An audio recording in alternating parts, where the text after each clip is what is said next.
Hello friends, வாங்க இன்றைக்கி முட்டை பூண்டு தொக்கு எப்படி செய்யலான்னு பார்க்கலாம்.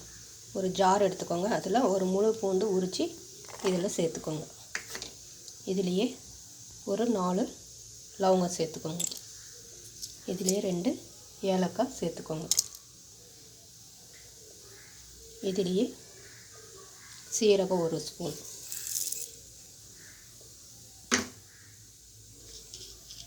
அரை ஸ்பூன்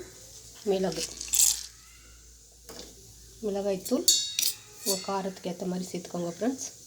நான் ஒரு அரை ஸ்பூன் சேர்த்துக்கிறேன். அதுக்கப்புறம் பச்சை மிளகாவும் காஞ்ச மிளகா நம்ம சேர்க்க போகிறோம்.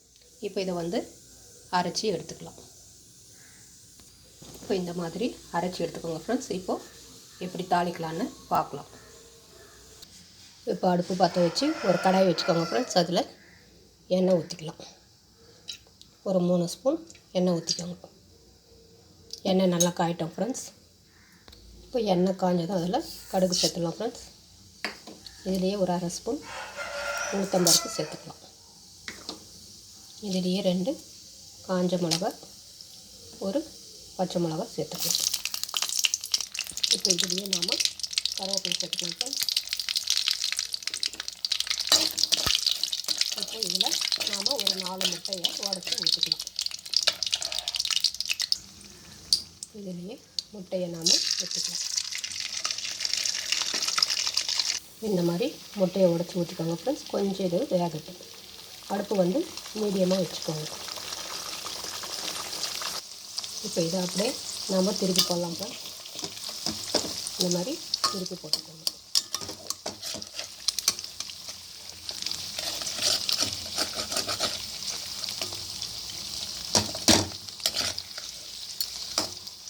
இந்த மாதிரி திருப்பி போட்டுக்கோங்க. இந்த மாதிரி திருப்பி போட்டுக்கோங்க ஃப்ரெண்ட்ஸ். இப்போது நாம் அரைச்சி வச்சுருக்கிற பூண்டையும் மிளகாய்த்தூளும் இதில் நம்ம சேர்த்துக்கலாம். இப்போ இதை ஒரு தட்டில் எடுத்து வச்சுக்கலாம் ஃப்ரெண்ட்ஸ். இது கொஞ்சம் வேகாமல் தான் இருக்கும். இருந்தாலும் நம்ம அப்புறமா திரும்பி இதில் தான் போட்டு வேக வைக்க போகிறோம். இதை எடுத்து ஒரு தட்டில் வச்சுருங்க.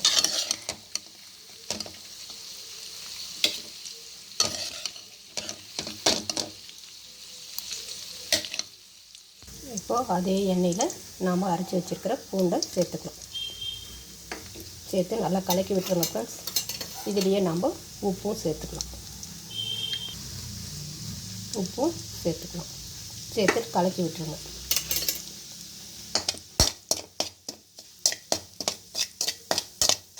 இதுலேயே அந்த ஜாரில் ஒரு 1/4 டம்ளர் தண்ணி ஊற்றி அலசி இதில் நாம் சேர்த்துக்கலாம்.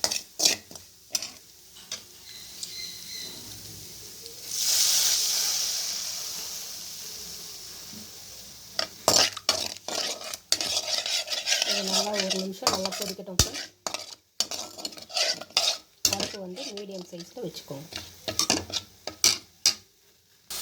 இப்போ இது நல்லா கொதிக்க ஆரம்பிச்சிருக்கு ஃப்ரெண்ட்ஸ். இப்போது நம்ம எடுத்து வச்சுருக்கிற முட்டையை இதில் சேர்த்துடலாம். அடுப்பு சிம்மில் வச்சுக்கோங்க. இப்போ இதை நல்லா கலக்கி வச்சுக்கோங்க.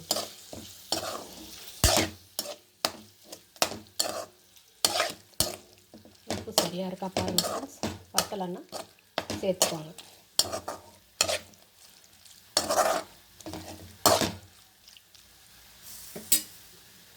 அவ்வளோதான் ஃப்ரெண்ட்ஸ். இப்போது முட்டை பூண்டு தொக்கு ரெடி. இதுலேயே நாம் கொத்தமல்லி தலையை இப்படி தூவிக்கலாம். இதிலே கொஞ்சமாக புதினா தலையும் சேர்த்துக்கலாம். இப்போ இதை நல்லா கலக்கி விட்டுட்டு நம்ம அடுப்பை நிறுத்திடலாம். இது சாதத்தில் பிசைஞ்சு சாப்பிட்டா ரொம்ப நல்லாயிருக்கும் ஃப்ரெண்ட்ஸ். இப்போ நம்ம அடுப்பை நிறுத்திடலாம். இப்போ சுவையான முட்டை பூண்டு தொக்கு ரெடி. செஞ்சு பாருங்கள் ஃப்ரெண்ட்ஸ். செஞ்சு பார்த்துட்டு கமெண்ட் பண்ணுங்கள், ஷேர் பண்ணுங்கள், சப்ஸ்கிரைப் பண்ணுங்கள், லைக் பண்ணுங்கள். நன்றி, வணக்கம்.